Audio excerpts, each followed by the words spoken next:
Bonjour à toutes et à tous, je suis Fred Bousseau et je suis ravi de vous accueillir dans Trail Business Club, le podcast qui vous plonge dans les coulisses du trail. Trail Business Club est produit par Milestone, le média des professionnels et des passionnés de trail running qui publie tous les 15 jours une newsletter qui couvre l'actualité des décideurs, des organisateurs, des équipementiers, des athlètes, des territoires et organise chaque année Milestone Connect, le rendez-vous business et impact du trail running. Trail Business Club est soutenu par la jeune marque annécienne Wise, qui équipe en vêtements et en matériel les coureurs de trail et d'ultra en mode aventure comme en mode performance, comme l'attestent les nombreux podiums décrochés lors de l'UTMB 2024. Wise est surtout une entreprise en phase avec son temps, qui se veut plus qu'une simple marque, un véritable catalyseur de changement, une start-up qui innove et dépose des brevets, qui fabrique en Europe et produit uniquement la quantité de produits commandés. Wise cherche l'équilibre, l'harmonie et des chemins non conventionnels. Alors, si vous souhaitez découvrir cette marque et ses produits, rendez-vous sur wisetrailrunning.com. Bienvenue dans ce 27e épisode de Trail Business Club. Aujourd'hui, je vous emmène dans les bureaux d'une agence pas comme les autres, Fresh Touch, avec l'un de ses cofondateurs, Gulven Kornek. Spécialisé dans la gestion de talent, la stratégie de contenu et l'accompagnement de personnalités, cette équipe réinvente les codes de la visibilité à l'ère du digital. Comment repère-t-on un talent ? Pourquoi investir dans le trail ? Quels sont les enjeux de demain dans le sport ? Pourquoi les marques investissent ? Etc., etc. Autant de questions qui nous passionnent, alors restez avec nous, on va lever le voile sur ce nouveau métier. Bonjour Gulven. Bonjour, comment vas-tu ? Ça va, et toi, je sais que tu sors d'une grosse réunion qui d'ailleurs va un peu toucher tous les sujets qu'on va aborder aujourd'hui. Oui, totalement, j'étais en réunion de direction où on a parlé toute la journée d'investissement dans l'univers du sport et notamment du trail. Alors, on va essayer d'abord dégrossir, et pour commencer, est-ce que tu peux revenir rapidement sur qui tu es, ton parcours, et nous dire ce que tu fais aujourd'hui ? Ouais, totalement. Donc, moi, je suis Gulven Kornek. Ça fait 13 ans que j'accompagne des personnalités publiques, des talents dans la gestion de leur carrière en tant qu'agent. Il y a 13 ans, j'ai commencé dans le milieu un peu plus médiatisé, on va dire, puisque j'accompagnais des mannequins, des DJ et quelques stars de télé-réalité en tant que directeur artistique ou agent. Et j'ai fait ça jusqu'en 2016, où j'en ai eu marre du milieu de la nuit. Donc du coup, je me suis séparé de mes associés pour monter Fresh Touch avec un associé qui s'appelle Victor Dubout. On s'est prédestiné à la base au milieu de l'éducation et de la parentalité. En 2018, on est arrivé dans le milieu de la santé avec des personnalités qu'on gérait, surtout sur les réseaux sociaux, des créateurs de contenu dans le domaine de la santé. En 2020, on a ouvert l'entrepreneuriat à l'agence avec des entrepreneurs connus comme Justin Hutto, Guillaume Gibaud, par exemple, ou Stanislas Gruot. Et en quasiment la même année, plutôt 2021, on s'est intéressé au milieu du sport parce que entre-temps, il y a Dorian Louvet qui a rejoint l'agence. On a mis le sport un peu en phase test pour savoir si on y allait, si on n'y allait pas, etc. Et finalement, c'est assez tout récemment, qu'on a décidé d'accélérer dans cet univers. C'était il y a un peu plus d'un an maintenant, où là, on a un appel du comptable qui nous dit écoutez, soit vous y allez, soit vous y allez pas, mais à un moment donné, il va falloir que ça soit un peu plus rentable ce que vous faites. Et on a décidé du coup d'y aller un peu plus fort que prévu, parce qu'entre-temps, on a travaillé avec une belle organisation sportive, puisqu'il y a eu un petit événement en 2024 qui a eu lieu en France, et donc du coup on a eu la chance de faire partie des agences qui travaillaient avec les Jeux Olympiques et avec différents acteurs des Jeux Olympiques. Et à côté de ça, on a choisi de partir dans le trail parce que c'est aussi ma passion et la passion de beaucoup de monde à l'agence. Et on a eu la chance depuis quelques temps maintenant d'accompagner des noms comme Mathieu Blanchard, Sylvain Tussaud. On s'est dit il y a un peu plus d'un an et demi, pourquoi pas creuser dans cet environnement-là et investir notre énergie dans le domaine du trail. On y reviendra un petit peu plus tard sur la partie trail, puisque aujourd'hui c'est votre cœur de métier dans le sport. Sur ton compte LinkedIn, tu as marqué un mot qui m'a surpris. Dans l'onglet formation, tu as dit j'en ai pas. et tu nous indiques Ouais, que ça fait 13 ans, parce que je crois que tu as aujourd'hui 32 ans, donc ça veut dire que tu as c'est commencé ça. très jeune. C'est vrai que tu as pas de formation? Ouais, totalement. Moi, je suis totalement autodidacte dans ce domaine-là. J'ai aucune formation de marketing, aucune formation de vente. Je viens d'une famille entrepreneur. Mes parents avaient un restaurant et du coup, j'étais prédestiné, à la restauration. J'étais extrêmement mauvais en restauration, donc heureusement que je suis pas allé dedans parce que j'aurais sans doute tué des gens sans faire exprès, en cuisinant. Mais du coup, effectivement, je suis issu d'une famille entrepreneur, donc j'ai fait un bac dans la restauration. Après, je suis parti en agronomie et production végétale, parce que je me suis dit: «Tu technicien agricole, agriculteur, c'est pas mal», mais absolument pas pour moi. Donc du coup, j'ai abandonné mes études, au profit, d'une société qui vendait de la sécurité et de l'énergie. Et j'ai commencé en tant que commercial en porte-à-porte dans la sécurité et en fait, ce qui m'a plu, c'est de vendre des services ou des objets et je me suis dit: «Tu pourquoi pas vendre des gens?» À un moment donné. Donc du coup, j'ai vendu un pote qui est sorti d'une émission de télé-réalité. C'était qui? C'était un jeune qui s'appelait Arthur, à l'époque et qui, sortait de, Secret Story. Alors, justement, est-ce que ça aussi, ton parcours, c'est un message que de temps en temps, on sait que tu es assez accessible, tu aimes bien t'exprimer, tu aimes bien partager. Est-ce que c'est un message que tu fais passer aussi, que ce côté autodidacte, ce côté, bon sens, c'est quelque chose de fort qu'il faut avoir pour réussir? Ah ouais, totalement. Moi, je suis autant pour ceux qui font des études que ceux qui n'en font pas, en quelque sorte. Mais par contre, quand tu n'en fais pas, parce que moi, quand je suis arrivé dans ce milieu, j'étais un newbie total et je comprenais pas trop tout ce qui pouvait se passer, les subtilités de ce métier-là. Mais du coup, j'ai décidé d'avoir des grands mentors. En quelque sorte, et donc de suivre des directeurs artistiques, des chargés de projet événementiels, finalement, de me greffer à des organisations où je pouvais avoir des compétences, auprès desquelles je pouvais me former. Et donc du coup, j'ai suivi en fait, moi, j'ai appris par des pairs en fait qui m'ont formé un peu sur le terrain, en me disant: «Beh, là, tes missions, ça va être ça, ça, ça, ça, ça. Débrouille-toi avec ces armes-là pour aller chercher ça». En fait, je suis toujours un peu démerdard et j'ai réussi à gravir petit à petit comme ça. Mais sans doute que c'était un peu plus long que quelqu'un qui a été, sans doute formé dans une école. Fallait être opportuniste pour y arriver à ça? Oui, bien sûr, faut être opportuniste. Bah, ça, je suis, totalement aligné avec ça. Faut être opportuniste, pour arriver à se créer un réseau, à se créer, des connaissances, à ce que les gens te fassent, confiance. Faut créer, des opportunités. Moi, j'ai toujours, dit oui à plein de trucs que je savais pas faire.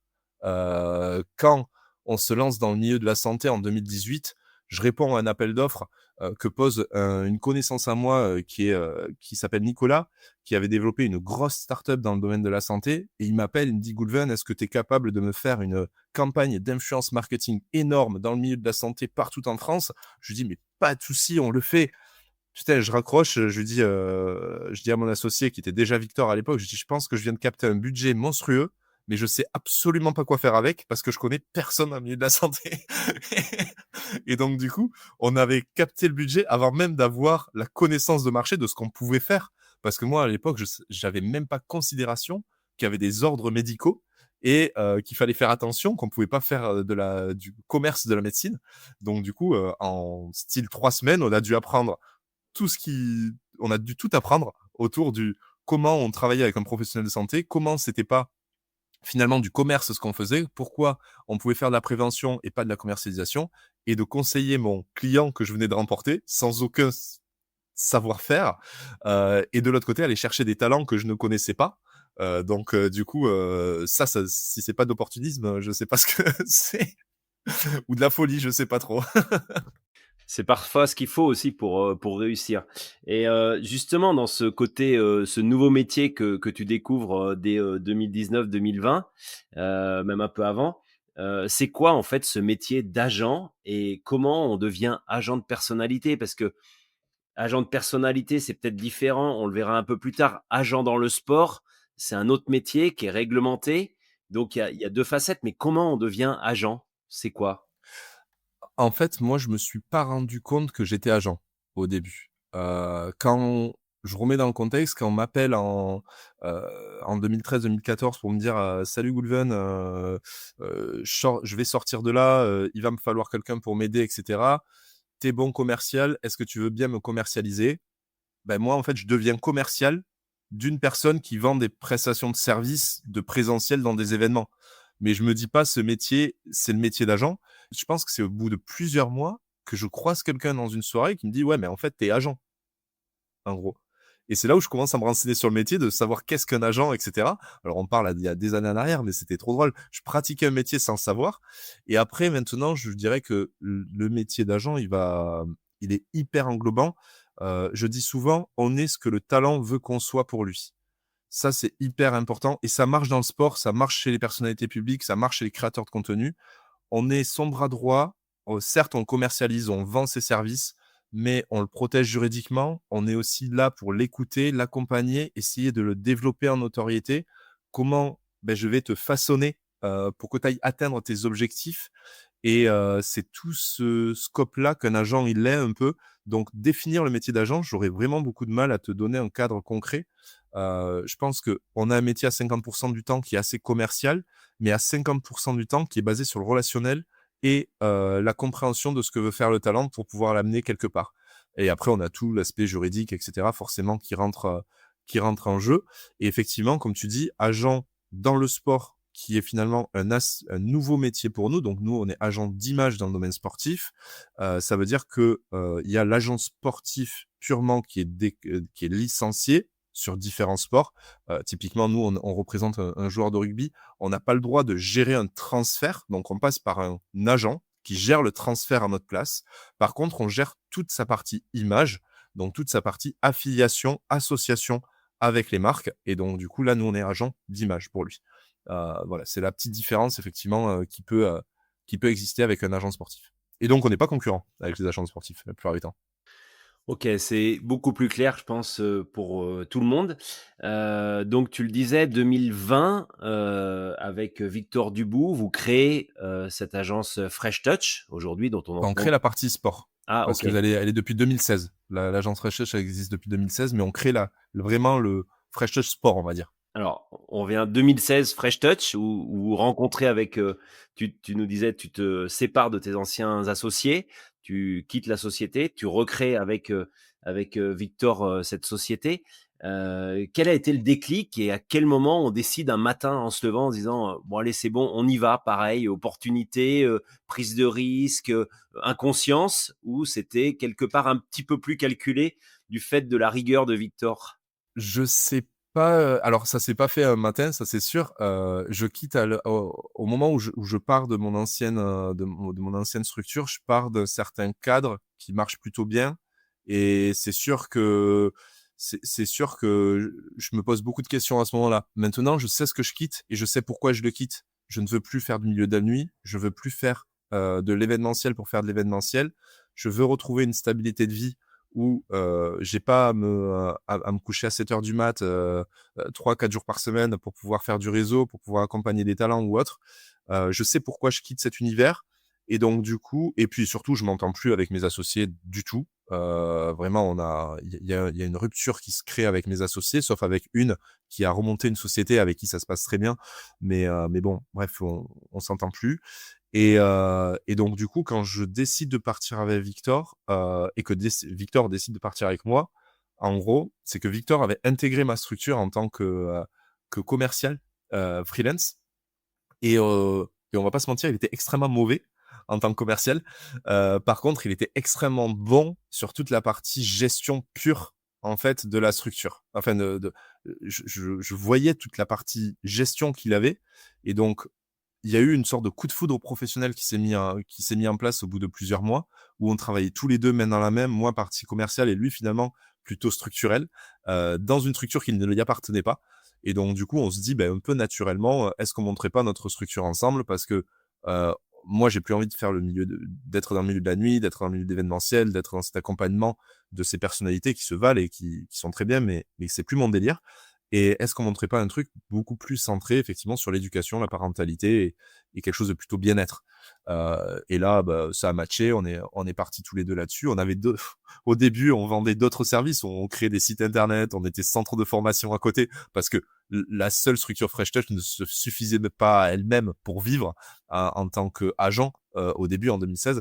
Du coup, on avait plein de petits trucs satellites qu'on vendait à côté et on a commencé comme ça en fait, progressivement. Mais oui, la décision s'est prise en 3-4 mois. Ça a été assez rapide au final. Entre je balaye 4 ans de vie d'un coup pour repartir sur un truc. Euh, Mes parents ont un peu flippé, j'avoue. Quand je leur ai dit, hey, j'ai encore un nouveau projet, ils m'ont dit, oh, tu me saoules.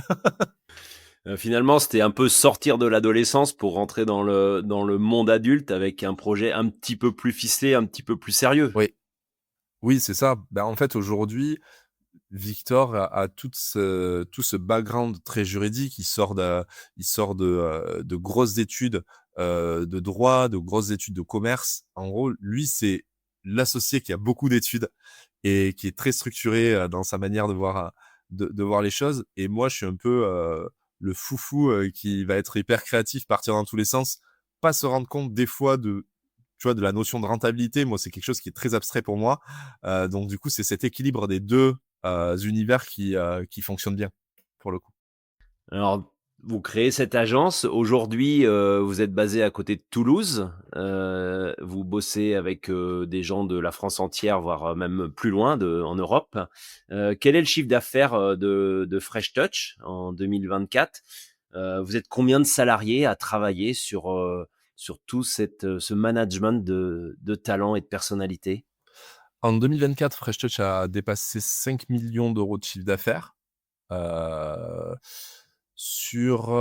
on avait, alors à l'époque, on avait 13 collaborateurs. Là, aujourd'hui, on en a 16, puisqu'on vise un chiffre d'affaires bien plus élevé cette année. Donc, du coup, on est quand même en perpétuelle augmentation d'effectifs à l'agence. Alors, on a passé les 100 talents et athlètes gérés en décembre dernier, puisque j'ai fait une annonce sur LinkedIn à l'époque. Et cette année, là, on doit être maintenant à 105 ou 106 déjà en 5 mois. Alors, on a beaucoup de candidatures, mais on recrute vraiment au compte-gouttes. On veut pas trop prendre de monde. Déjà, 100 et quelques, c'est pas mal. Donc, voilà. Mais on a 16 collaborateurs en ce moment qui sont 14 à plein temps et 2 alternants. Donc ça veut dire qu'à peu près chacun gère, entre 10 et 12 personnalités, dans son portefeuille. C'est un petit peu ça? Ouais, un peu plus parce qu'on a un pôle assistance. Moi, j'aime bien prendre la série 10% la plupart du temps parce que ça parle à beaucoup de monde. Mais on est 7 à représenter des talents ou des athlètes à l'agence. Le pôle sport a un peu plus de personnes par agent parce que c'est aussi un autre métier. C'est très condensé. Les négociations se font beaucoup en fin d'année et après, c'est plus light le reste de l'année. Et normalement, ouais, ça va être entre 13 et 16, je dirais, par personne plutôt. Et au sport, ils sont plutôt entre 18 et 25. OK. Est-ce que, ce développement de la société et tout ce que tu nous décris depuis tout à l'heure aurait existé sans l'avènement des réseaux sociaux? Alors on a bien compris, tu as commencé avec un autre monde qui était celui de la télé-réalité. À l'époque, il y avait pas les réseaux sociaux, il y a 19 ans, c'était, encore à l'ordre de l'embryon. Est-ce qu'aujourd'hui, sans ces réseaux sociaux, vous pourriez exister? C'est sans doute une force pour vous, mais c'est aussi une faiblesse dont vous êtes complètement dépendant. Comment vous voyez ça et comment vous gérez, vous, cette adaptation, je pense presque au quotidien? Parce que c'est aussi un noyau en perpétuelle évolution, en perpétuelle fusion presque. C'est vrai que la société aurait clairement pas existé de la même manière. On serait beaucoup plus petit ou alors peut-être qu'on n'existerait plus si les réseaux sociaux n'étaient pas là. Ça, on est totalement honnête et transparent là-dessus. Maintenant, avec Victor, on a une seule obsession qui est commune, c'est de pas mettre nos œufs dans le même panier avec les réseaux sociaux. Oui, 50% du chiffre d'affaires de l'agence aujourd'hui sont générés par les réseaux sociaux, mais là où on est hyper content, c'est qu'il y a encore 2 ans, c'était 85% le chiffre d'affaires généré des réseaux sociaux. On a développé le pôle conférencier à l'agence où il y a quasiment 300 conférences qui sont vendues à l'année. Donc du coup, ça c'est un business économique qu'on n'avait pas il y a 2 ans. En tout cas, on l'avait de manière très très mineure à l'agence. Est-ce que c'est grâce aux réseaux sociaux qui sont conférenciers aussi. Donc, du coup, c'est dur de dire qui nourrit quoi.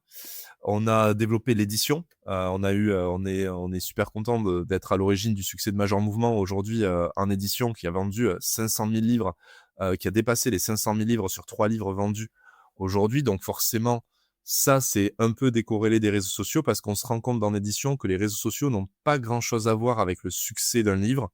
On peut avoir des très, très, très grands youtubeurs qui sortent un livre et finalement, ils font 5000 ventes et puis voilà.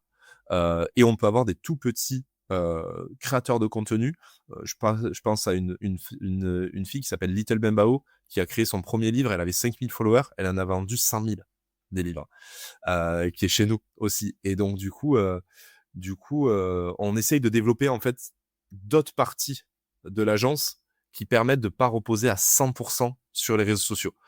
Maintenant, in fine, on va pas se mentir, la notoriété que beaucoup de nos talents ont sur les réseaux sociaux permettent aussi d'avoir une indication de marché en termes budget pur qui est plus élevé qu'un conférencier classique qui n'a pas forcément de réseaux sociaux, pas forcément de notoriété sur les médias sociaux, que ce soit LinkedIn, Instagram ou YouTube ou autre, quoi.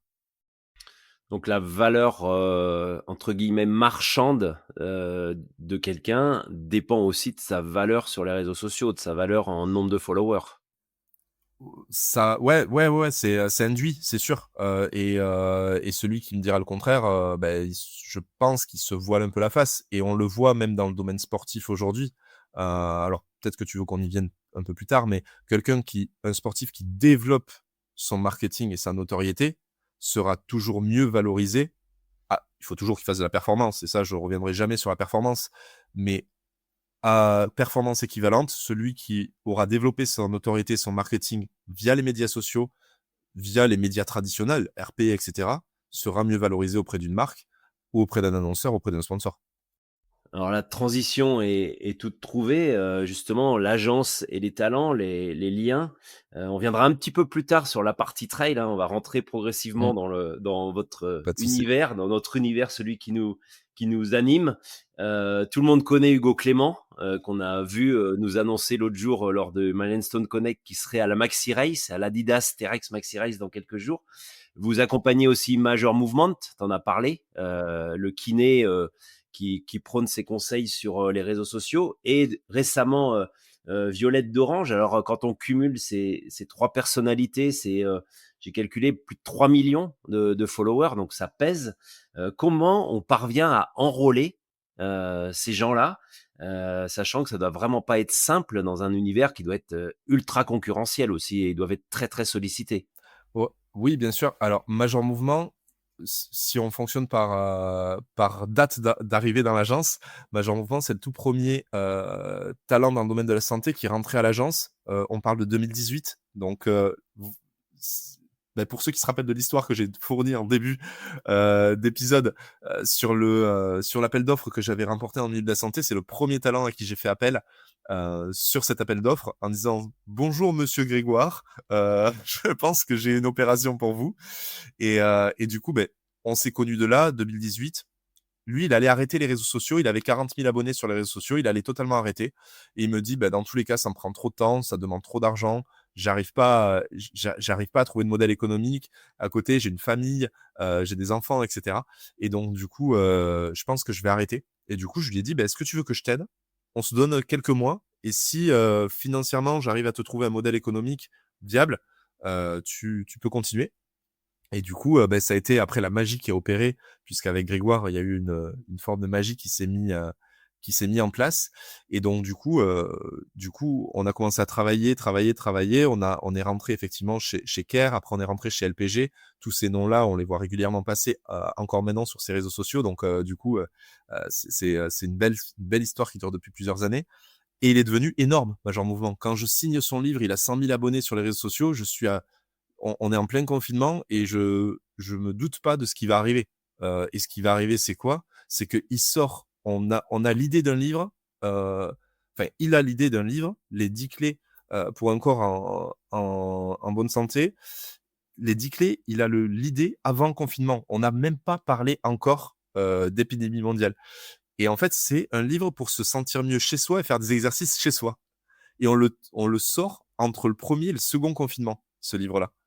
C'est incroyable ce qui se passe, alignement des planètes, et là, on prend 80 000 commandes avant même la sortie du livre. C'est-à-dire que les gens se sont rués sur le livre. On a fait 5 impressions avant même que le livre y soit sorti. La maison d'édition même, elle faisait arrêter les ventes par Amazon, etc. parce qu'on ne pouvait pas livrer avant des mois et des mois. C'était incroyable ce qui était en train de se passer. Tous les médias nous appellent, quotidiens, etc. Et là, Major Mouvement, à ce moment-là, 2020, devient une personnalité publique française. Il passe de créateur de contenu, influenceur santé, comme j'aime pas les appeler, mais créateur de contenu dans le domaine de la med influence, à personnalité publique, le second professionnel de santé le plus connu après Michel Simès. Donc du coup, il a fallu, grâce à ce levier du livre, on a eu notre première star à l'agence en quelque sorte en gestion. Hugo Clément, à chaque fois c'est des concours de circonstances.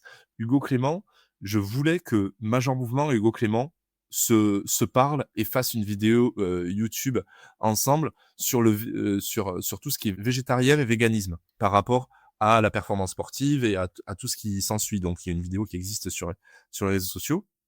Et en fait, je pense que Hugo, il a juste vu que j'accompagnais mon talent, que j'étais sympa et que je mettais bien les choses en place. Et un jour, j'ai eu un appel de mec qui s'appelle Hugo Clément et qui m'a dit, «Est-ce qu'on peut potentiellement travailler ensemble? Je pense que je vais rechercher un agent et si tu es OK, c'est toi». Voilà, donc ça s'est passé, vraiment, comme ça, de manière très naturelle. J'ai pas été mis en compétition par Hugo. Certains autres talents m'ont mis en compétition. Violette d'Orange a fait partie de de celles qui ont forcément voulu un peu voir le marché, etc. J'avais la chance de très bien connaître son attaché de presse. Il connaissait mon travail. Et finalement, au premier rendez-vous avec Violette, avec Sarah, avec Arnaud, toute sa team, ça a hyper fité. Moi, je suis quelqu'un d'hyper humain. Donc, je laisse parler les gens et je dis, je sais pas si je pourrais t'accompagner, mais en gros, ta personnalité, j'adore, mais est-ce qu'on peut, qu'est-ce que tu veux faire, quoi? Donc, donc voilà, et puis ça l'a fait. Ça a pris plus de 2 ou 3 mois, mais ça l'a fait. Ça a signé, voilà. Et puis il y a d'autres talents qu'on a perdus, qu'on n'a pas réussi à accompagner, qu'on aurait bien aimé accompagner, mais c'est le jeu. Mais effectivement, c'est 3 belles têtes, d'affiche pour l'agence. Alors quand on accompagne, des talents, de cette notoriété, c'est quoi l'accompagnement qu'on leur fait? C'est un accompagnement au quotidien? On est à la fois, le psychologue, celui qui signe les contrats, celui qui fait le plein d'essence, ou il y en a qui sont vraiment, totalement, indépendants? C'est ce que le talent veut qu'on soit pour lui. Ça, cette phrase, elle résume tout parce que je vais avoir un Major Mouvement. En fait, Goulven n'existerait pas sans Major Mouvement n'existerait pas sans Goulven. En quelque sorte, on est tellement fusionnel que on prend toutes les décisions à 2, c'est-à-dire qu'il y a même pas un qui prend le lead sur une décision de l'autre, c'est qu'on prend vraiment toutes les décisions à 2, que ce soit pour sa carrière et même des fois je le conseille pour sa vie privée, mais comme lui peut me conseiller pour ma vie privée à moi aussi. Donc du coup, c'est un duo qui fonctionne comme ça depuis toujours. Hugo Clément, lui, est très, très indépendant. Il a déjà sa boîte de prod, il a Vaquita, il a Winter, et en fait, il a sur le front, il a des centaines de salariés. Et donc, du coup, lui, il vient chercher mon expertise de négociateur, mon expertise d'agent, mon expertise de protection juridique. Point. Après, on s'entend très bien à côté, on rigole énormément et aujourd'hui, on a lié une amitié, mais on n'est pas dans le cocooning absolu du talent. Il est factuel. J'ai une mission, c'est l'accompagner sur ses conférences, l'accompagner maintenant sur son podcast. Et voilà, j'ai une mission qui est vraiment très définie. Et Violette, c'est encore différent. C'est-à-dire que je rentre dans une team qui est au taquet construite. Déjà, il y a sa team manager, Sarah, qui fait un travail extraordinaire et qui est qui est déjà finalement l'agent de Violette sur le papier, tu vois. Moi, j'appellerais ça un agent limite, mais finalement, elle a un rôle de team manager dans la voile. Il y a son papa qui encadre Violette comme jamais et qui lui laisse aussi faire ce qu'elle a envie de faire en l'accompagnant bien. Et moi, j'arrive avec mon expertise de connaissance du marché financier, plus, où forcément une Violette d'Orange qui sort qui sort d'un Vendée Globe avec la notoriété qu'elle a eue, c'est pas des centaines, c'est des milliers de sollicitations qu'elle a par mois. Ça se compte en milliers de sollicitations qu'elle a. Et donc, je vais arriver avec ce côté très protecteur et même le fameux gendarme méchant dans un duo, où finalement, moi, je suis là pour la protéger en lui disant ça, je ferai, ça, je ferai pas, ça, je ferai, ça, je ferai pas, dénué d'une forme d'émotion, avec beaucoup de recul, en disant pour ta carrière, tu m'as dit que tu voulais aller là. Pour moi, je te conseillerais de faire ça, de dire oui là ou de dire non là, pour telle et telle raison. Voilà. Tu m'écoutes, tu ne m'écoutes pas. Ça, c'est libre à vous de m'écouter ou pas. Mais ils viennent chercher ma pure expertise business dans l'univers des personnalités publiques, même qui va au-delà du sport. Là, on est personnalité publique. Donc, à chaque fois, c'est des demandes hyper différentes. Mathieu Blanchard, ça en était une autre. Enfin, c'est vraiment hyper différent. Alors justement, là, on a les 3 personnalités qui font la notoriété de l'agence aussi. Mathieu, bien sûr, hein, je le connais un petit peu et on en reparlera tout à Bah oui. l'heure. Mais comment vous repérez? Tu disais, vous avez plus de 100 talents, donc forcément, il y a des gens qu'on connaît pas, qui sont pas des personnalités publiques. Comment vous repérez les talents de demain? C'est quoi les critères de sélection à un moment, quand on vous sollicite? Parce que j'imagine qu'aujourd'hui, vous êtes très visible médiatiquement, notamment à travers le sport, à travers ces Mmh, personnalités. Donc, vous devez être vous aussi sollicité de façon quotidienne, même presque mmh. harcelé. Ouais, ouais, totalement. Ben, nous, là, aujourd'hui, on a à peu près 80 demandes en attente de talents et d'athlètes qui nous ont sollicités. On a un petit goulot d'étranglement de réponses à l'agence, j'avoue, là, ces derniers temps. Moi, la première chose que je recherche, c'est la passion. Quel que soit l'univers, c'est la passion. Est-ce que tu es passionné par ce que tu fais? Parce que si c'est pour me parler de ces 1 500 € la story, avant même de me parler de passion, tu passeras même pas la première étape chez moi. Heu, la passion, ça crée pour moi, ça crée la créativité. C'est la passion de quelque chose va faire que tu sois créatif. Tu peux pas ne pas être passionné, être créatif sur le long terme. Non, moi je les ai vus, les non passionnés, pas créatifs au début pendant 1 an, ils prennent un peu de blé, puis ils s'arrêtent. Finalement, ils reviennent à ce qu'ils font et cetera. Donc la passion, c'est le 1er point. 2e point, c'est la personnalité de la personne. Est-ce qu'elle est avenante? Est-ce qu'elle est réservée et cetera? Il n'y a pas de mauvaise personnalité, c'est-à-dire qu'on peut représenter quelqu'un de réservé ou quelqu'un d'avenant, mais je veux pas qu'il mente sur sa manière d'être et sa manière de faire. Plus il y a d'écart entre qui il est sur les supports digitaux ou dans les médias et qui il est dans la vraie vie, moins ça va me plaire, la plupart du temps. Parce que les jeux- j'ai peur que souvent les clients finalement potentiels qui prendraient ce talent soient déçus en recevant le talent. Et donc du coup, le talent n'arriverait pas à construire une base solide de collaboration à long terme. Et donc, du coup, qui le pousserait aussi vers le haut. Et après, c'est la faculté à créer une communauté engagée. Tu vois, est-ce que j'ai le droit déjà, là, à ce niveau-là, de prendre un exemple dans la course à pied amateur? C'est pas des pros. Je me suis battu il y a... Là, je peux dire battu, il y a plusieurs mois.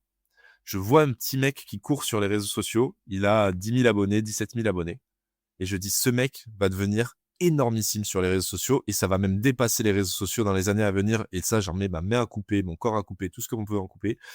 Euh, je repère un petit gars, il s'appelle Clem qui court sur les réseaux sociaux. Et il me fait marrer. Il me fait marrer parce que c'est de la passion. Tu vois que c'est de la pure passion, de l'insouciance, à limite de la débilité parfois parce que parce qu'il va un peu loin. Et là, j'arrive à l'agence tout fier un lundi matin, et je dis, les gars, j'ai un de nos futurs amateurs de course à pied qui va devenir une superstar.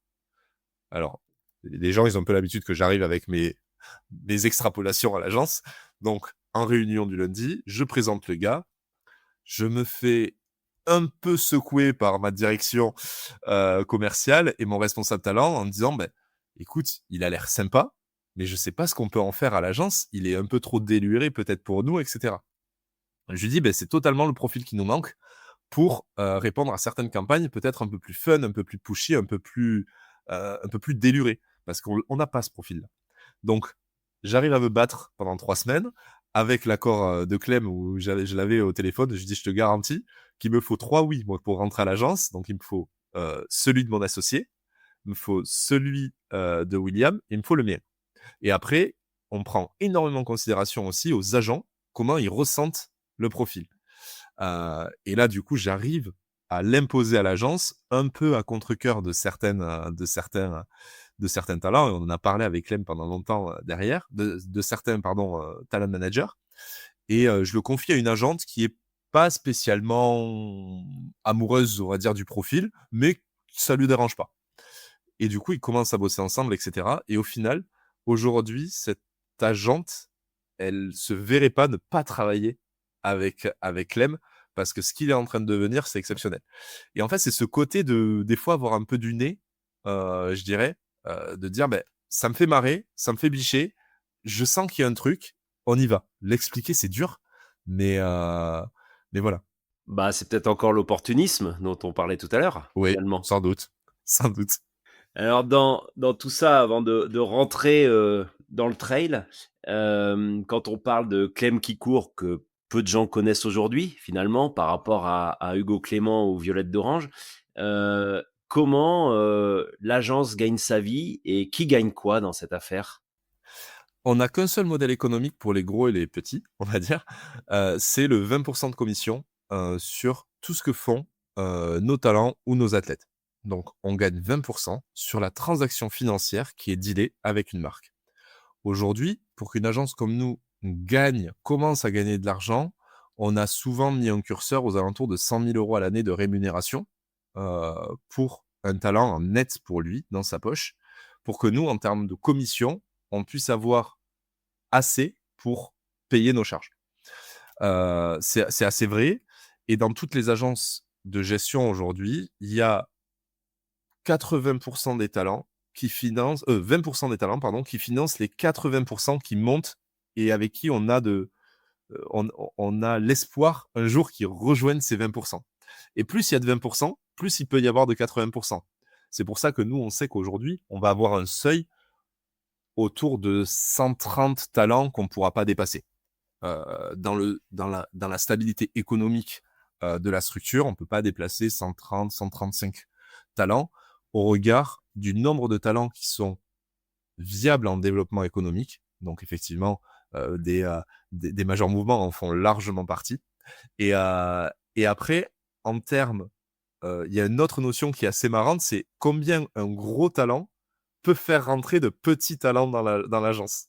Donc, on estime un major mouvement, typiquement, parce que c'est l'un des seuls avec qui je vais avoir le droit de parler aussi clairement, on va dire, de ça. Ça va être à peu près 25 places de talent dans l'agence. Donc, un seul profil comme major mouvement nous génère à peu près 25 potentielles gestions de talent dans l'agence, parce que les coms cumulés sur major mouvement permettent de financer finalement la gestion de 25 petits. Et en fait, ils sont très au clair, les gros talents, avec ça dans une agence comme la nôtre. Et comme dans toutes les agences de gestion, ça marche de la même manière. Quel que soit le modèle économique de l'agence de gestion, ça marche de la même manière. Parce qu'en fait, s'ils permettent à ces petits de monter, un jour, ces plus petits qui vont devenir gros vont permettre de les entretenir, en gros. Et donc, du coup, ça va être un circuit un peu virtueux où ben, un petit va devenir moyen, puis plus gros, puis ce plus gros, il aura conscience de, ben, il est parti de tout en bas, il fallait que des petits soient là, et donc du coup, il va entretenir des petits qui vont monter, etc. Donc voilà, bon, ça ne marche pas à tous les coups, hein, on se sépare tout de même de 5-6 talents à l'année, parce que ben, des fois, on a fait le tour, et quand ça fait plusieurs années qu'on a fait le tour, on décide de s'en séparer. Mais ça marche pas à tous les coups. J'imagine bien que ça ne marche pas à tous les coups. Aujourd'hui, les 3 plus gros, pourvoyeurs de fonds pour l'agence, représentent, combien des 5 millions que vous générez de chiffre d'affaires? C'est l'ordre de 20 aussi, ou un peu plus ou un peu moins? Un peu plus, je dirais, ouais, 23-24 peut-être?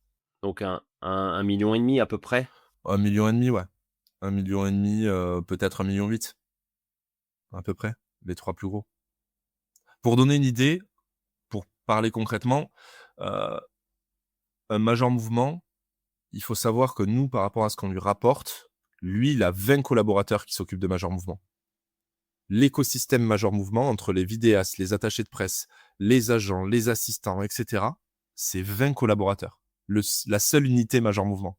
Donc, forcément que ça se compte en plusieurs centaines de milliers d'euros, un chiffre d'affaires de Major Mouvement, parce il a besoin de plusieurs centaines de milliers d'euros pour pouvoir entretenir un écosystème de 3,6 millions d'abonnés et surtout de pouvoir continuer à dédier sa création de contenu au maximum du temps de manière gratuite. C'est-à-dire qu'en gros, nous, on ne touche pas d'argent d'Instagram pour poster sur Instagram. Et l'année dernière, on a fait 35 collaborations rémunérées sur Major Mouvement sur Instagram, sur 370-380 posts à peu près. Donc, c'est moins de 10%.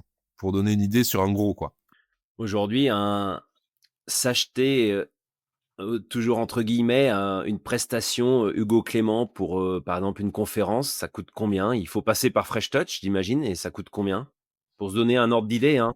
Ouais, alors je pourrais pas révéler les sommes sur Hugo Clément, mais je peux les révéler sur d'autres personnalités. Heu, mais heu, mais pour faire bref, on va dire, un profil similaire, puisque moi j'ai le droit vraiment de parler que de Greg quasiment sur ces montants-là et de Dorian Louvet qui s'en fiche un peu, de tout ça parce qu'il assume, pleinement et surtout que c'est assez facile avec lui. Mais un Major Mouvement, faut compter entre 10 et 20 000 € à peu près. C'est une fourchette très large, ça dépend des plans d'activation, des gestions de droits d'image et cetera. Mais il faut compter entre 10 et 20 000 € pour avoir une seule activation. Voilà. Et un dodo? Ça reste la fourchette des grosses personnalités de l'agence. Voilà. À couper au couteau un peu, ça reste la personne, voilà. Dorian, sur une activation conférence, tu vas être les plus petites vont être à 2 500 parce que c'est proche de chez lui et ça peut monter jusqu'à 5 000-6 000 € en fonction des droits d'image. Donc voilà, et ça entretient, toujours pareil, il faut toujours calculer le chiffre d'affaires apporté. C'est souvent ça, en fait, on a du mal à donner de chiffres dans notre secteur d'activité parce que tout de suite, on dit: «Ah, il est payé 10 000 balles pour faire pour faire un post sur Instagram ou il est payé 10 000 balles pour faire une conférence».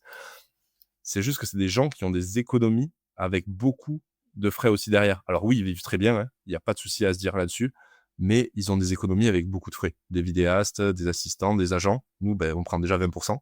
Donc voilà. Dodo Dorian que je salue et que j'avais reçu dans ce podcast et qui est, comme tu le dis, très transparent sur les chiffres et qui d'ailleurs, même s'il gagne de l'argent, je crois qu'il est toujours à se prélever en gros que 2 000 € par mois pour vivre parce Oui. qu'il vit aussi, très simplement. En tout cas, on lui passe le bonjour et la transition est toute faite puisque Dodo fait aussi un petit peu de trail et si, je cite les noms de Mathieu Blanchard, Sylvain Cussot, Blandine Lirondelle, Anthony Felbert, Mathis Granet, Arthur Joyeux-Bouillon, Ludo Pommeret, et je vais continuer, Thibaut Garivier, Aurélien Dunon-Palaz, Théo Détienne ou encore Marie Goncalves, et tu l'as dit, Clem qui court. Vous présentez aujourd'hui un catalogue riche en Alors Marie n'est pas palmarès. chez nous exclusivement. Juste. Ah ok, je l'avais vu sur Voilà, un autre on truc l'active. Ouais, sur le Ouais, Timilec. c'est ça, on l'active de temps en temps parce qu'on fait appel à elle, on l'adore, mais elle n'est pas exclusive de l'agence. Voilà, juste. D'accord. Donc un catalogue riche en palmarès et en notoriété.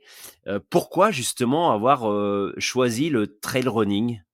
Pourquoi? Alors on sait que toi tu es passionné, tu l'as dit dès le début, tu pratiques aussi de façon assidue et plutôt performante. Mais pourquoi cette décision d'être allé sur ce sport qui est un sport de niche, même s'il est en pleine évolution? Ben, je pense que tu l'as très bien dit. Et ce que j'applique au talent, je l'applique souvent à moi-même, et j'essaie d'embarquer chaque agent dans mon agence à le faire également. Travailler par passion. Heu, je connais plein d'adjoints de joueurs de foot où ça se compte là plus du tout en centaines, mais en millions et dizaines de millions d'euros. Je connais plein d'agents dans le rugby, dans plein de sports où l'argent est prédominant et où il y a beaucoup, beaucoup plus d'argent que dans le trail. D'ailleurs, c'est les mêmes personnes qui m'ont dit, quand je me suis lancé dans le trail: «Mais tu es un grand fou de te lancer dans ce truc». Mais ce qui a fait basculer, c'est que moi, le trail m'a sorti d'une période un peu de ma vie qui a été un peu compliquée. Donc je monte en trail aujourd'hui accompagné, Major Mouvement sur la Maxi Race et Justin Hutto à l'époque sur la Maxi Race. dans une période qui était assez compliquée où idées noires, etc. blabla. Et je voulais revivre des émotions. Le trail m'a permis de revivre ces émotions-là. Et du coup, je me dis un peu, Dorian, on l'accompagnait déjà depuis quelques temps. Sylvain, on l'accompagnait depuis quelques temps parce que Manu, le fondateur qui est maintenant aujourd'hui décédé d'Iron, nous avait confié Sylvain à l'époque. Et je me dis, bah vas-y, je vais essayer leur sport de con là. Il y a l'air d'avoir des émotions à vivre. Et du coup, en 2022, quand je me lance sur la Maxi Race 2022, sur la 42, je me dis, bah, vas-y, va vivre tes émotions sur ce sport-là. Et au final, j'ai un déclic où je me mets vraiment à aimer les sensations que je découvre dans ce sport mental. Plus que physique, c'est mental. C'est-à-dire que les histoires, les rebondissements, etc., j'aime ça et j'ai besoin de ça. Et ça bascule le jour où Dorian m'invite à l'UTMB, donc août 2022. Je me retrouve à l'UTMB, invité par Dorian Louvet. On partage une chambre d'hôtel et je suis là en anonyme total. Je ne suis pas connu dans le domaine du trail. Il n'y a pas d'idée de développer plus que ça le milieu du trail à l'époque. Et j'assiste au moins de 20 heures de Kylian contre Mathieu. Donc les deux passeront sous 20 heures et je me mets à chialer pour des gens que je connais pas. Vraiment, Mathieu, je ne le connais ni d'Adam ni d'Ève. C'est-à-dire que Dorian me l'avait fait croiser, mais style 5 minutes entre deux portes quelques jours avant. Et là, à ce moment-là de l'UTMB, Dorian me dit, ben voilà, je vais faire la diagonale des fous. J'ai besoin d'un assistant. Tu viens avec moi. Je fais, OK. Donc là, je pars à la diag en octobre 2022 et je me retrouve avec toute l'équipe Koh-Lanta, Denis Brognard, Mathieu, Alix. Et finalement, à la base, il faut savoir que c'est Mathieu qui devait faire la diag et Dorian devait faire le relais. Et à l'inverse, au dernier moment, il change. Dorian prend finalement le départ de la diag et Mathieu se retrouve dans le relais. Sauf que arrivé là-bas, il fallait les gérer tout ce petit monde de Koh-Lanta là. Il fallait les gérer et du coup, ben, l'office du tourisme me file les clés d'une voiture, me dit ben, c'est toi qui vas les gérer toute la semaine en gros. Tu te démerdes avec eux. Et je me mets à tout gérer pour eux là-bas. Et je pense que c'est ce qui aussi a plu Mathieu à Mathieu et à Alix entre la passion du trail et ce côté très gestionnaire de talent, d'être toujours là pour les coucouner, etc. Et c'est à ce moment-là que Mathieu décide de rejoindre l'agence fin 2022. Alix également. Enfin, Alix était rentré dans l'agence quelques mois auparavant, mais c'est à ce moment-là que ça se décide. Et sur 2023, du coup, on se retrouve avec Mathieu, Alix, Dorian, Sylvain Cusso en trail. Et finalement, on fonctionne qu'avec ces quatre-là sur 2023. Et là, c'est à partir de là où, fin 2023, notre comptable nous appelle en nous disant les gars, je vois qu'il y a un frémissement côté sport. Il faut que soit vous y alliez. Et nous, pour donner une idée, on avait investi avec un alternant. On avait mis vraiment un alternant à ce poste-là qui était très bon, soit dit en passant, mais on n'avait pas mis l'investissement du siècle, on va dire, là-dedans.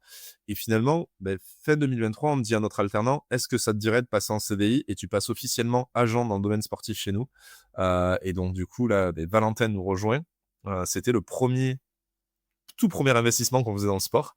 2024, on décide d'être sponsor de la Maxi Race et entre-temps, on recrute les noms que tu as dit. Donc, du coup, on fait un peu un tour du panel. Aurélien Dunampalaz, Arthur Joly-Bouillon, Anthony Felbert qui nous rejoindra un peu plus tard, lui. Mais Mathieu Delpech, enfin, il y a plusieurs noms qui nous rejoignent. Et en 2024, on décide de se focuser, on va dire, sur le trail et sur les JO. C'était les deux temps forts. Parce que en fait, t'es toujours plus attiré par ta passion que par tout le reste. Et j'ai la chance d'avoir des agents qui sont passionnés de d'autres sports et c'est pour ça que le trail n'est pas le seul sport représenté à l'agence. Mais moi, ma vraie passion, c'est le trail et du coup, j'ai plus de facilité à vendre une passion qu'à vendre peut-être d'autres sports qui me passionnent un peu moins, comme le rugby ou le foot ou le hand ou je ne sais quel autre sport. Donc, c'est un peu la passion qui a guidé tout ça. Est-ce que la raison et la passion vont ensemble ou vont de pair? Je sais pas. Ouais, ça c'est un autre débat un peu plus philosophique. Justement cette passion que tu as avec aussi, ces coureurs qui sont faciles d'accès, qu'on peut facilement côtoyer, c'est aussi une promesse de vendre leur image quelque part. C'est-à-dire de pouvoir leur dire: «Bah, vous allez pouvoir intervenir sur des conférences, vous allez pouvoir être partenaire de telle marque, vous allez pouvoir représenter telle collectivité ou autre. Mais est-ce que ce catalogue un peu copieux, un peu trop complet quelque part, fait pas que les athlètes se cannibalisent et que justement, tu t'en parlais tout à l'heure, que en fait, quand tu vas aller voir un chef d'entreprise, un territoire qui veut une conférence, bah, en fait, il faut pas qu'il soit déçu par l'intervenant et finalement, il va peut-être un peu toujours aller vers les plus prestigieux. Alors, tu les as nommés, c'est peut-être Blandine Hirondelle, peut-être Mathieu Blanchard, peut-être Oh. Sylvain Cussot, peut-être Ludo Pomeray, et que ça va effacer les autres. C'est pas un risque, ça? Il y a toujours ce risque de cannibalisation. On l'a eu dans le milieu de la santé, on gère quand même 60 talents de santé, il y en a 120 à peu près sur le marché. Aujourd'hui, ils ont pas du tout les mêmes chiffres d'affaires. Est-ce qu'ils sont en compétition sur certains dossiers? Parfois oui. Mais je pense que la cannibalisation arrivera quand on sera à l'apogée de ce sport. Là, on est au tout début de tout. L'économie même du trail est au balbutiement de son existence. Et c'est ouf de dire ça quand on connaît les investissements que mettent les équipementiers aujourd'hui pour un coureur. Et ça reste des très bons investissements que mettent les équipementiers pour des coureurs. Mais on n'est pas allé conquérir un centième potentiel du marché de la publicité. Quand on voit les retombées que vont avoir les voileux, les footeux, les rugbyman ou d'autres univers sportifs, le trail, on est dans une conception globale autour d'une philosophie de vie, en quelque sorte. Et cette philosophie de vie, elle s'est accélérée avec le confinement. On est sorti du confinement, il fallait vraiment qu'on aille acheter tous les citadins, notre maison secondaire à la montagne, notre maison secondaire perdue au bord de la mer ou dans les campagnes. On s'est tous mis au running pour. Moi, je pense que je suis le seul mec qui s'est mis au running après le confinement, pas pendant le confinement. Tu vois, je me foutais encore de la gueule des gens qui couraient pendant le confinement, moi. J'ai pas de, j'avais pas trop de notion de temporalité. Mais, euh, mais je me dis que la cannibalisation, oui, elle peut exister. Entre deux trailers quasiment identiques, un client va devoir faire un choix. Maintenant, on se rend compte aussi qu'on a l'augmentation significative des briefs. Et aujourd'hui, tu me parles d'un secteur typiquement qui est la nutrition. J'ai personne à te vendre. Je n'arrive pas à trouver assez de coureurs pour répondre, ne serait-ce qu'à ma demande sur les marques de nutrition. Je ne trouve pas assez de coureurs pour répondre aux marques de laboratoires pharmaceutiques. Parce que c'est encore très tabou de s'associer à un laboratoire pharmaceutique qui fait du solaire, de le cicatrisant ou autre. Et il y a beaucoup de coureurs qui n'acceptent pas ça. Et fine, on l'accepte absolument. Il n'y a pas de souci. Mais du coup, on a du mal. On a aussi un manque cruel. On a beaucoup d'hommes, mais on a un manque cruel de féminines, de femmes dans ce sport-là.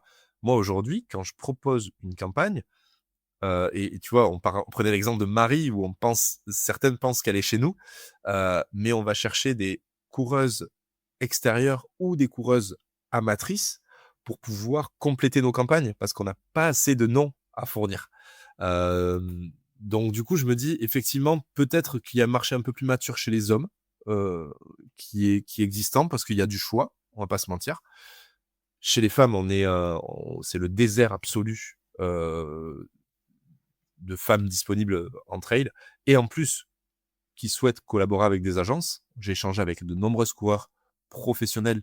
Il y a encore ce petit doute envers les agences de gestion que je comprends, que vont avoir peut-être un peu moins les hommes dans leur approche, qui sont un peu plus business dans leur approche, qui acceptent de prendre la légitimité qui leur revient et, euh, et, c'est tout l'enjeu avec lequel on veut travailler avec Blandine Hirondelle, avec Sylvaine Cussot, des femmes qui pèsent et qui sont puissantes dans l'univers du trail, c'est aller prendre la légitimité que vous avez le droit et qui vous appartient. Donc, on n'en est pas au stade de la cannibalisation, on est plutôt au stade on est un peu à la gorge des fois sur des dossiers parce qu'on n'a pas assez de personnes dessus. Tu vois, on a un gros dossier avec un groupe de télé qui nous demande une équité totale dans toutes nos prises. Mais j'en parlais avec Théo Détienne et d'autres qui sont sur ces dossiers-là. Je dis, en fait, je pourrais mettre 10 hommes quand je pourrais mettre 10 femmes en face. Donc, en fait, ce qui cannibalise les hommes, c'est que souvent, sur les gros dossiers, il n'y a pas assez de femmes en face. Tu vois, c'est pour ça que du coup, tu réduis le nombre des teams. On a lancé une grosse team qui va voir le jour euh, pour de l'auto. Mais en fait, on s'est arrêté à 4 parce que en gros, il y avait que 4 femmes possibles. C'est pas parce qu'on y avait plus de budget, c'est parce que on avait, on avait plus assez de femmes disponibles. Donc voilà. Il y a ça aussi qui rentre en jeu. Je sais pas trop si j'ai répondu à ta question. Je suis parti un peu dans tous les sens. Si, si, c'est un peu ça, mais après, c'est aussi ce qu'on rejoint dans le monde du trail, où aujourd'hui, le peloton féminin représente, alors globalement, autour de 15-20%. Après, plus on va sur des distances courtes, plus on arrive à la parité, mais c'est vrai que les personnalités féminines dans le monde du trail sont beaucoup moins fortes et moins présentes que les hommes aujourd'hui. C'est vrai qu'elles se compteraient peut-être sur les 10 doigts des mains, mais ça serait à peu près tout. Euh, Goulven, j'ai vu passer récemment des infos sur le team ILEC. C'est un team que vous aviez créé l'an passé avec une société qui est, je crois, dans les énergies propres, les énergies renouvelables. Aujourd'hui, il en est où ce team avec les coureurs que vous aviez enrôlés dans ce projet? Ce team, il est en pause aujourd'hui. Il est pas totalement. On espère qu'il n'est pas totalement fini, mais on appartenait chez eux à un budget parce que ces grandes marques, on fonctionne en ligne budgétaire, qui était une grande ligne budgétaire qui s'appelait le marketing sportif et le marketing d'influence. Et donc, on était une toute petite partie de de ce budget-là qui, selon les votes du groupe, a décidé d'être supprimé pour l'année 2025. Et donc, du coup, pas possible de continuer le financement de la Team Elec sur 2025. Ils ont sans doute choisi d'autres investissements. Et je pense que ça va être le cas sur plusieurs teams secondaires pour faire arriver des marques dans ce milieu-là. Elles vont devoir le tester, ce milieu-là. Est-ce qu'elles vont y rester? Ça, c'est autre chose. Et donc, du coup, on verra si ce qu'ils disent est vrai en 2026. Est-ce qu'ils seront à nouveau parmi nous? Parce que je connais très bien le directeur marketing et je pense que c'est pas de son fait. Mais est-ce qu'ils seront parmi nous en 2026 et qu'ils s'inscriront enfin sur du long terme? Parce que je sais qu'ils avaient entamé des discussions même avec de grandes courses françaises vers Chamonix. Donc du coup, est-ce qu'ils seront parmi nous? On verra ça. Mais c'est ce côté A/B testing, on va dire, de team, ça risque de durer 2-3 ans, voire 4 ans pour faire arriver finalement de gros potentiels investisseurs dans le domaine. Alors, c'était, le volet suivant que je voulais aborder avec toi. Justement, vous avez choisi le trail, vous avez choisi, ce sport en plein boom. Est-ce qu'aujourd'hui, il y a, des entreprises nouvelles qui s'y intéressent? Et quelle est ta vision, toi, de ce développement, on va dire, marketing, business, des prochaines années? Est-ce que c'est vraiment un sport qui peut intéresser des sociétés qui ne le connaissent pas ou qui ne voient pas l'intérêt d'aller communiquer dessus? Alors je pense que ça peut intéresser mais totalement des sociétés. Par contre, il faut aller nous, acteurs du trail, plus que les athlètes, c'est les acteurs du trail qui veulent s'y engager. Il faut qu'on aille défendre ce sport et faire connaître ce sport au sein d'institutions qui sont pas déjà dévouées à la cause de ce sport. Je parle des grandes banques, des assureurs, je parle potentiellement de gros groupes dans le domaine de l'agroalimentaire qui peuvent s'intéresser à ce sport. Pourquoi? Parce que ce sport développe potentiellement et progressivement une belle audience. On le voit de plus en plus sur les réseaux sociaux, les humoristes parlent du trail parce que c'est la grande mouvance des réels de trail où tout le monde se met à faire du trail.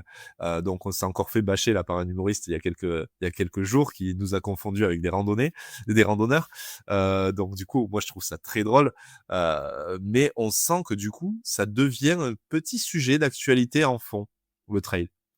Et pas que pour des gens qui ne connaissent pas le trail, donc ça qui connaissent le trail, donc ça c'est intéressant. On a des médias qui s'intéressent au trail, donc nous tout le monde le sait qu'on parle beaucoup avec le groupe RMC des sujets liés au trail. On a le groupe France Télé qui s'intéresse au trail et en fait l'objectif de l'agence c'est aussi aller défendre ce sport-là au sein des grosses institutions de presse à Paris, d'aller défendre ce sport-là grâce à nos connexions qu'on a dans ces gros groupes de presse pour faire parler du trail, parce que plus on fera parler de trail, plus des gros financeurs potentiels vont arriver dans ce sport. Est-ce que ça va dénaturer ce sport? Ça, c'est une autre question. Parce que du coup, c'est souvent la question induite de ce sport devient marketing. Euh, la voile est marketing pour moi et n'a jamais été dénaturé. Le ski, alors certains skieurs diront que ça a été dénaturé par les JO.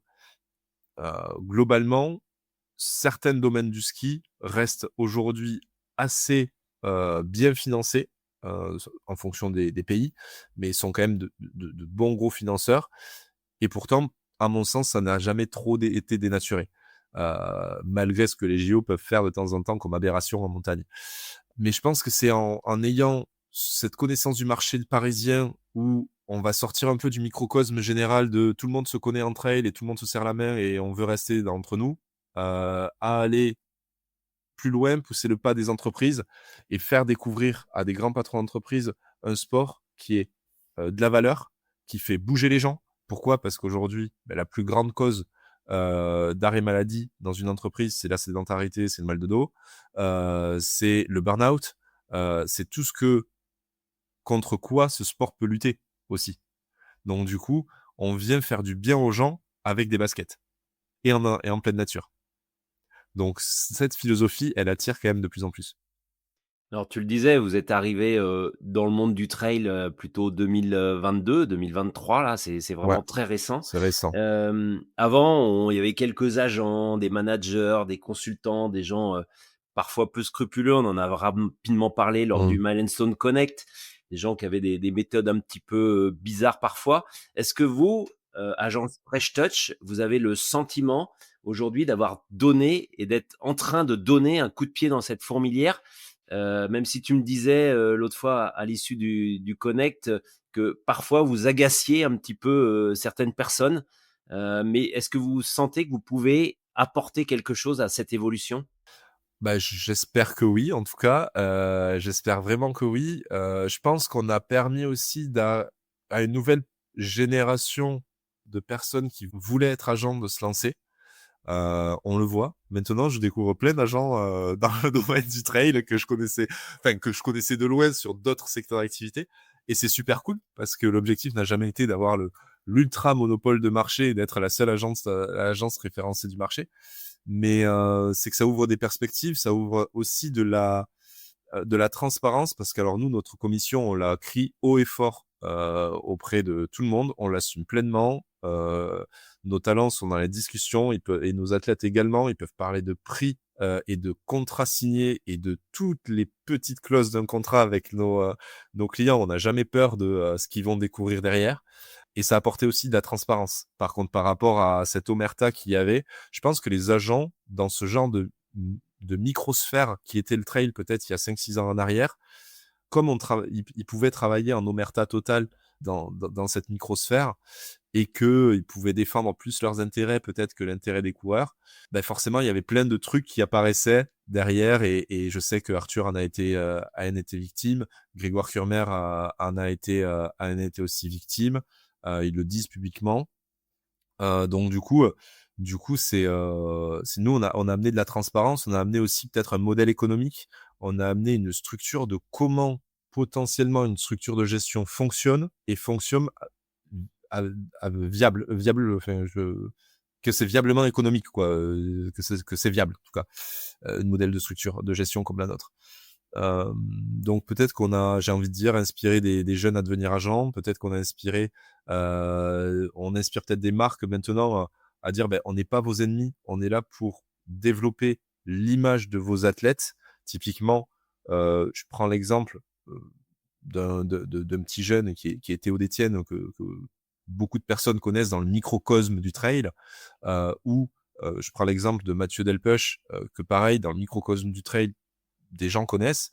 Aujourd'hui, Mathieu Delpech, il va enregistrer prochainement un podcast avec Hugo Clément.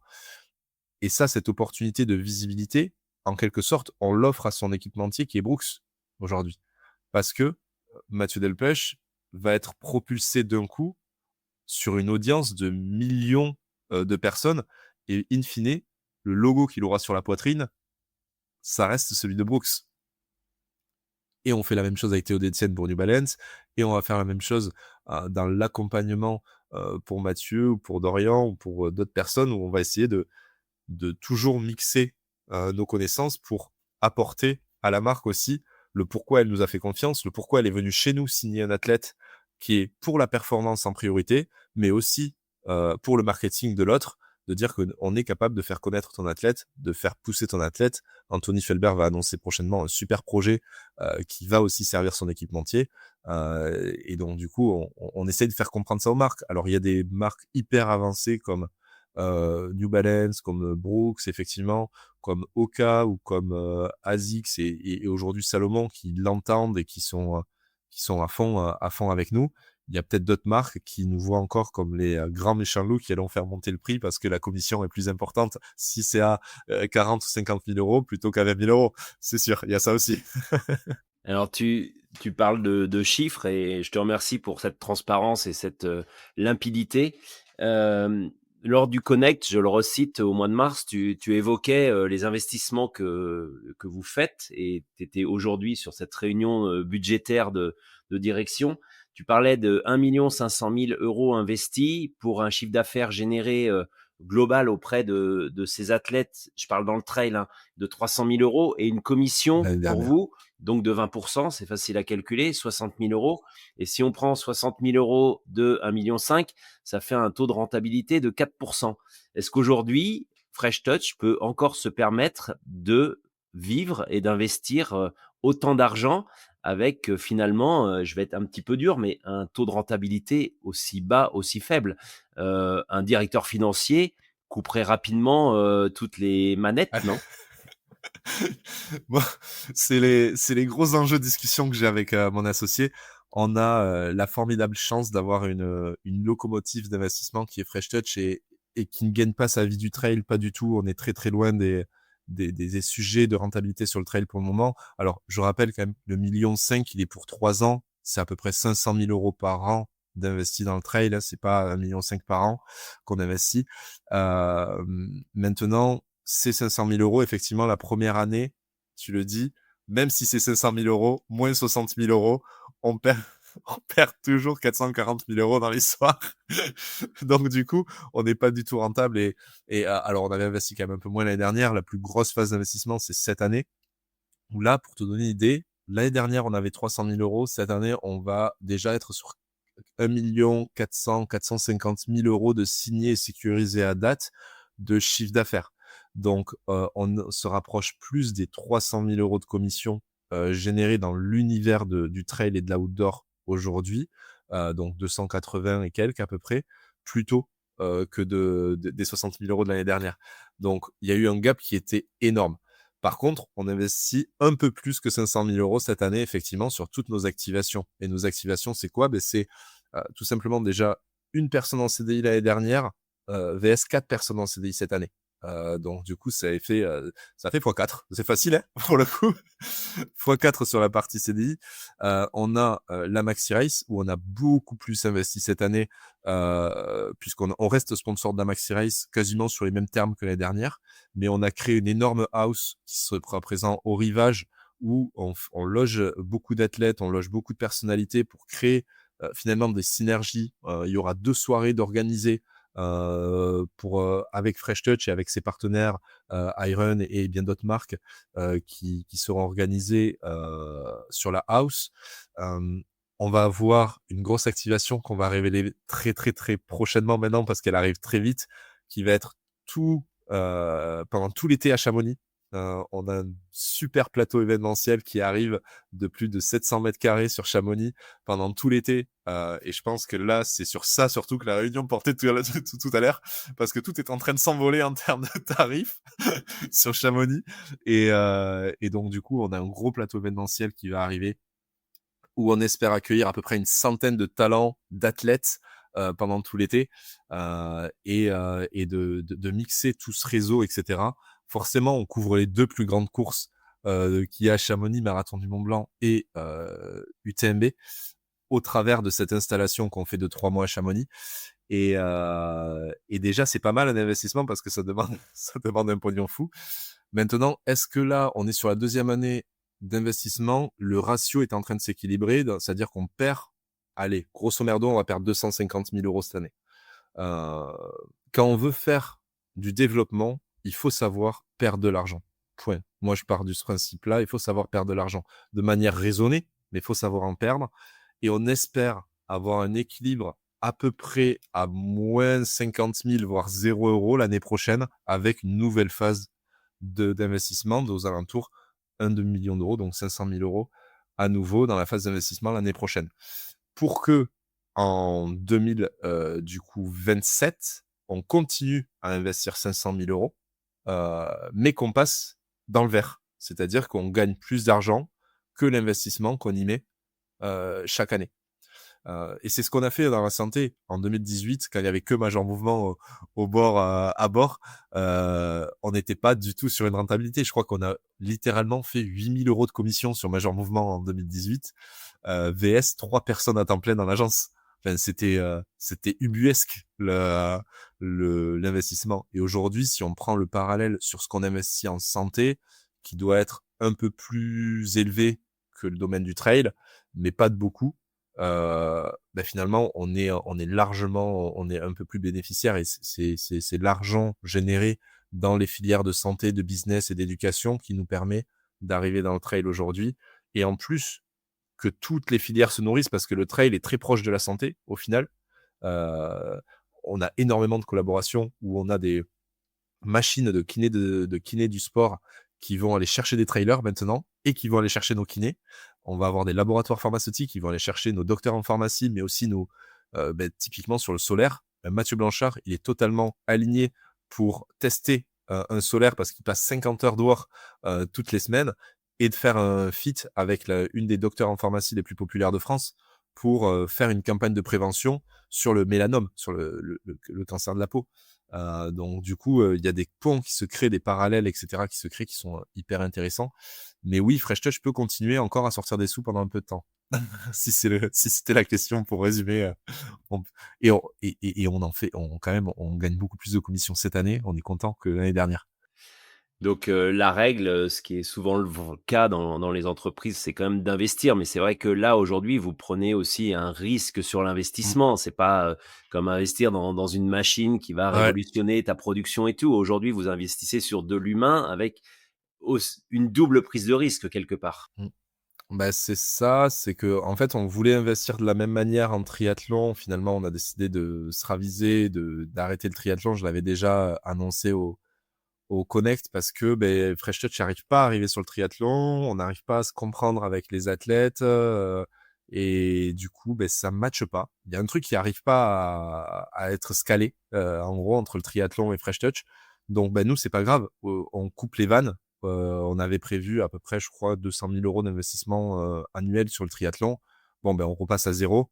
Et après, on fait des vases communicants avec d'autres sports, parce qu'on a quand même LA aussi sur la partie olympique qui est en vue, où on veut garder de l'investissement sur ça.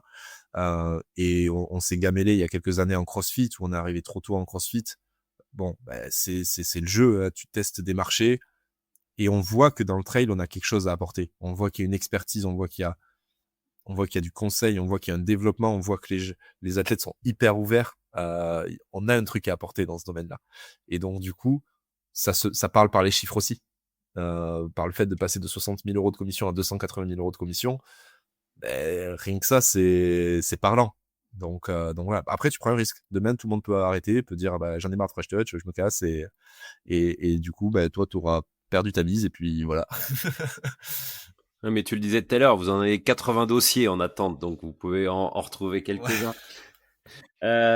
Goulven, on va arriver au bout de ce podcast, qui est encore une fois un peu plus long que ce qu'on avait prévu, mais bon, c'est tellement passionnant. Un métier qui est nouveau, vous faites vous apportez quelque chose de nouveau, à la fois dans le sport, mais aussi dans le monde, dont on l'a dit, des réseaux sociaux et de gestion de tous ces talents.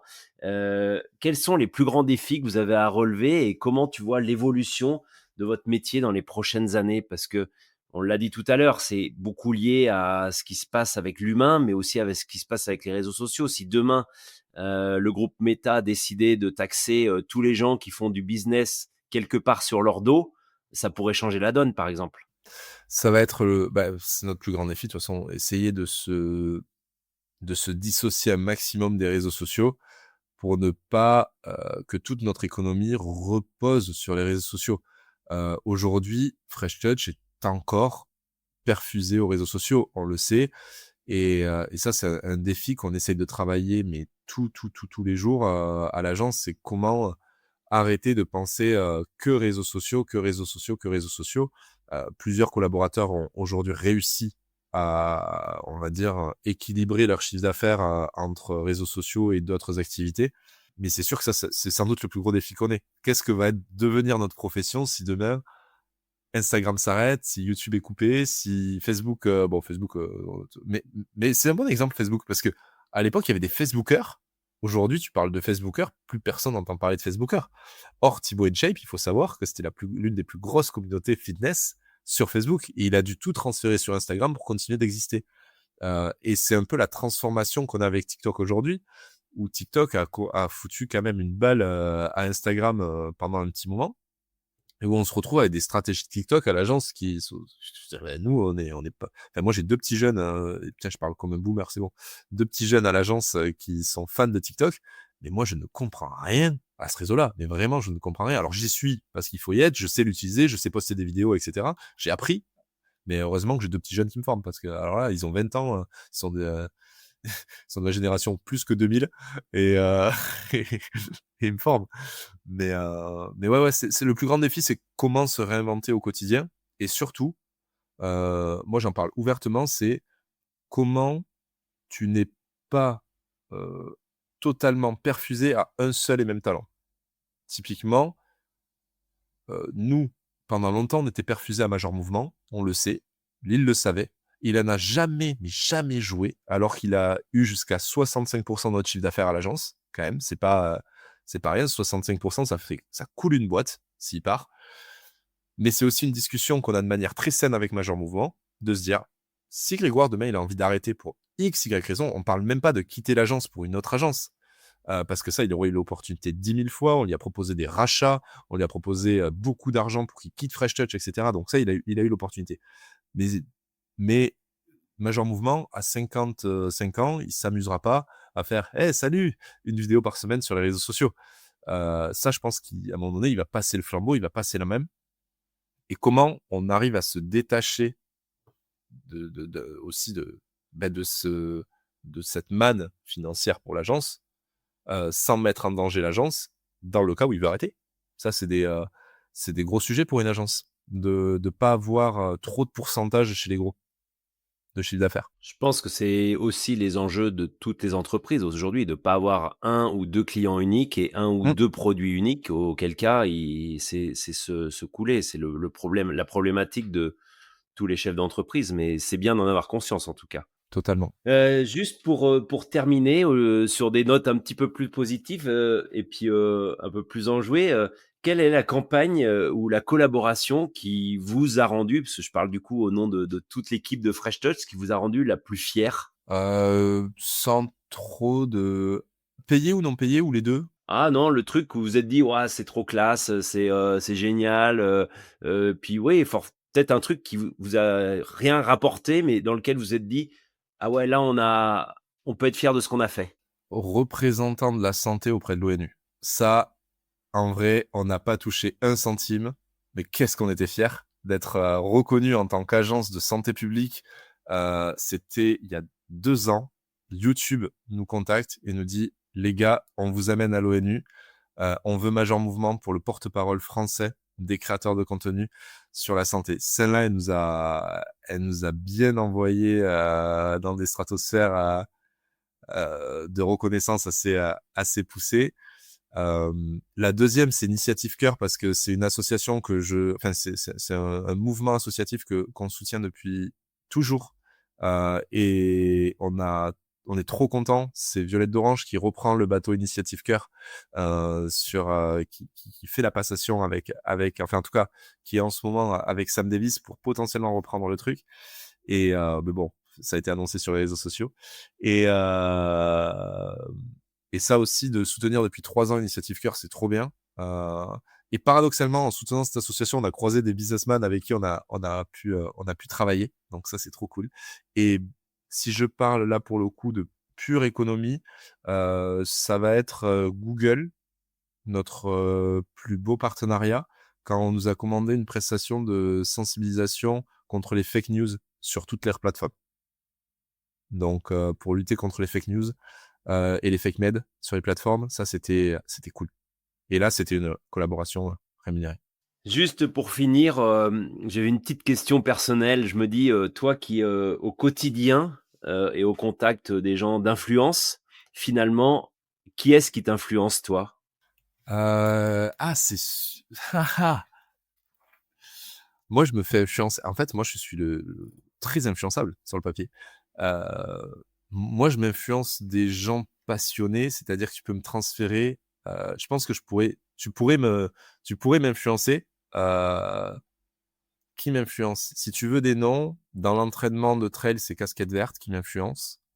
Dans ma vie de tous les jours, mon ami Major Mouvement, Grégoire Gibaud, m'influence.